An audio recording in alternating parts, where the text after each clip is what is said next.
ગલો બહાર જા ને તાર ચાંદલો લગાવી જા બેટા. પણ મમ્મી જીન્સ ઉપર કેમ નો ચાંદલો લગાવવું? હું જીન્સ ઉપર લગાવવાનું ક્યાં કહું છું, કપાર ઉપર લગાવવાનું કહું છું. ગલો બાજુવાળી ખોટી છો, એની વાત ઉપર વિશ્વાસ ના કરતી. સવારે તને શું કહેતી હતી? એમ જ કહેતી હતી કે તમારા સાસુ બહુ સારા છે. વહુ આ ખાલી આ સારા ના લાગે.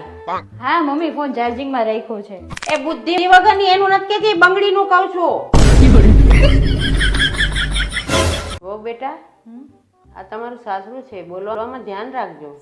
મમ્મી પિયર તો તમારું પણ નથી. ગલો તારા હાથમાં તમે બાઈ બધી કેવી ખુશ રહે. હા મમ્મી એ કોઈને સાસુ જ નથી ને એટલે.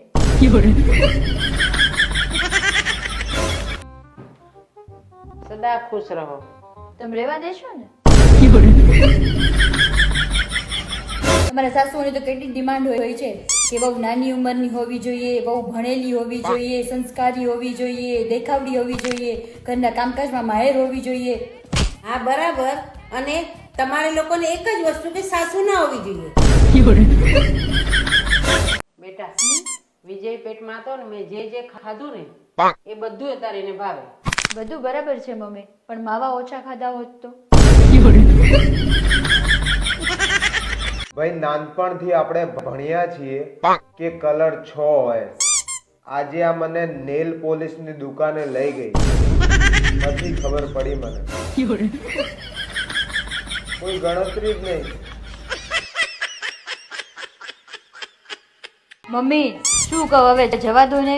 તમારા ઘરમાં તો નોકરી ખામીઓ ને ખામીઓ જ છે. હું તો કંટાળી ગઈ. મારા ઘર તો કેટલું સારું હતું ને અહીંયા તમારા ઘરમાં બધે ખામીઓ જ છે. હા ખામી હતી એટલે જ તારા જેવી વહુ મળી.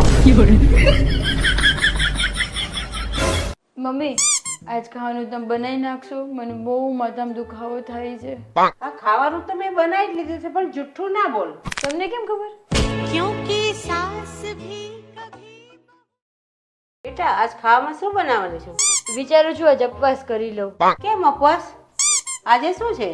કઈ નહીં, એ તો થોડું વજન વધી ગયું ને એટલે. હા તો તું ના ખા, અમને શું કામ ભૂખ્યા મારસ?